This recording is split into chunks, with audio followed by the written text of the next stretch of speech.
Hey, well, I'm Mike Free, a longtime member of Wayne Presbyterian Church.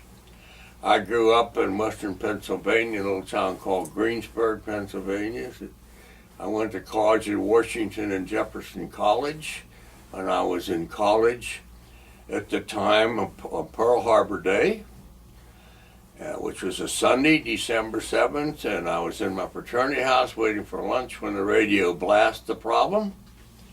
And from then I was committed to being in the military. A week later, I signed up in a Navy flight program called V5 because I really wanted to be a Navy fighter pilot.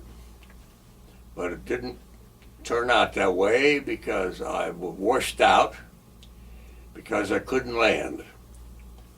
I've been flying, and I've been in the program 6 months, and the last thing you do was land, and I couldn't land. I'd have been the Navy's first kamikaze.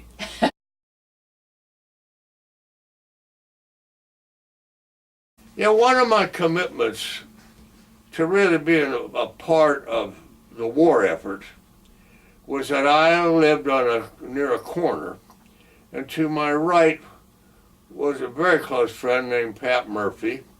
Not all bright, but a hell of a guy. He's an only son. And he went in the Army after 1 year of college and became a tail gunner on a B-29 in the Pacific. And he didn't come home. And to my left was Warren Laffey, the older of a boy and a girl in the family. Warren went into the Air Force and became a bombardier. And his plane, his bomber, was blown out of the air in Germany, and he didn't come home. But I did. And and that was in my mind even when I was in the military. I had lots of other friends who met their demise. And because even when I was home, we kept hearing about people getting lost. But those two really hit me. Mm-hmm.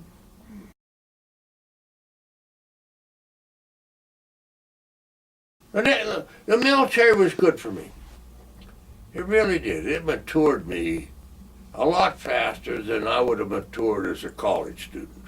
If I'd have graduated in that mode, I'm not sure I'd understood the sincerity of a real job and responsibilities.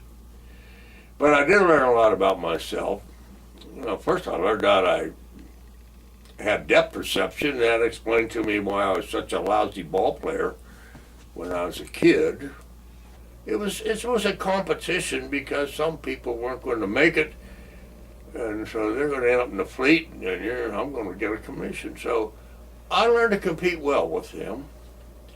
And when I got aboard a ship, I learned how to get along with 60 men and 5 officers in very close quarters. And we're out there in nowhere's land in a sense. And the total entertainment's a couple movies and a can of beer. And the threat, to begin with, the threat of the invasion of Japan, there was a few things to think about. So having a leadership role, which was really foisted upon me, I knew I was volunteering for it, but I didn't volunteer to be a leader. I just volunteered to be a flyboy. But I wound up being a leader anyway.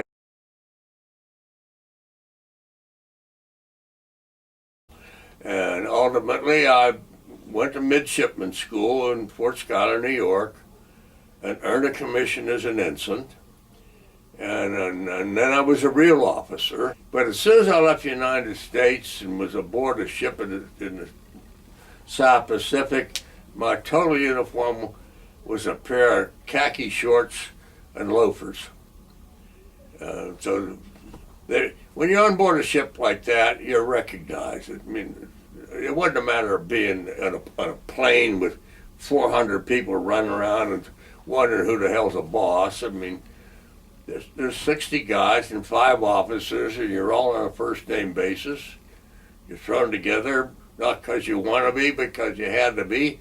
But we really made the most of it, and we had a skipper that was hell-bent to be sure we had a compatible crew. But I was required to stay in reserve, so ultimately I became a junior grade. So I got a stripe and a half. And really one summer I went off to New York City for 6 weeks to help a special research program up there. And I even got to wear my stripes. It was fun.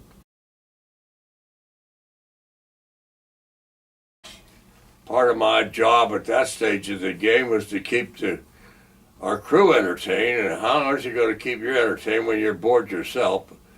But one of the things we did was to take a half of the crew to a small island where they would issue softball equipment, cases of beer, and big number 10 cans of cheese, and that would be a picnic for a 3-hour visit to the island. And the first time we went, we did play a little bit of softball. The next few times, all we did was drink beer and eat cheese.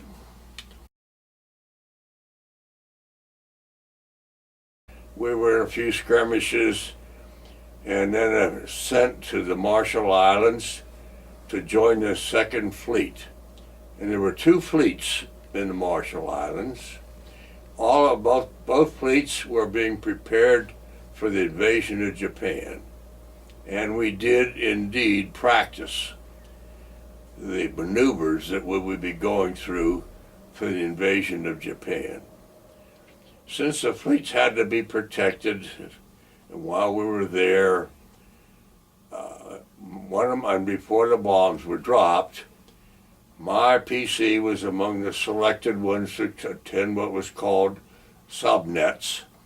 There was one entrance to the Marshall Islands, and there were really metal and cloth nets across that entrance to keep the Japanese subs out. So when a ship wanted to leave the Marshall Islands, which was rare, or new ships were coming to add to the fleet, or supply ships to feed us, if we were tending the nets, we would open the nets and let them in.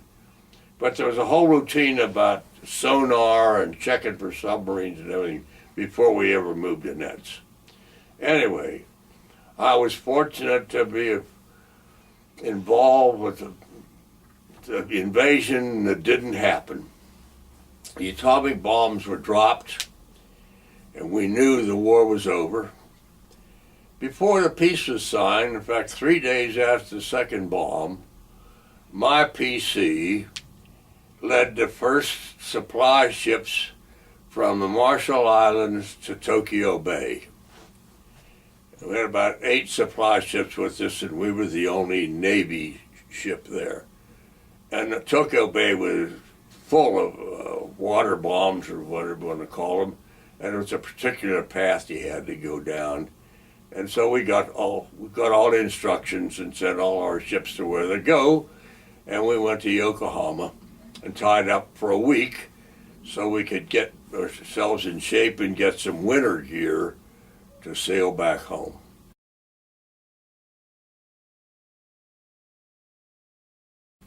I was the only person on my ship, officers and 60 men and people that turned over, that was never seasick. Even my skipper had been seasick. And there was every opportunity to get sick. The day we got the orders to sail to San Diego, the skipper calls the 4 officers and said, "Hey guys, this is what we've been looking for, we're going home." All of us excused ourselves and went to our quarters, came back with a 5th of whiskey. Every one of us had a 5th with us from the time we left the States, and nobody knew the other guy had one. And we emptied them. And so the crew knew I was pretty well in 3 winds. So they did everything they could to get me sick, feeding me grasshoppers in chocolate, and they did everything they could to make me sick. I'm just too dumb to do it. So I'm very blessed. Yep. But I just lived a life of charm.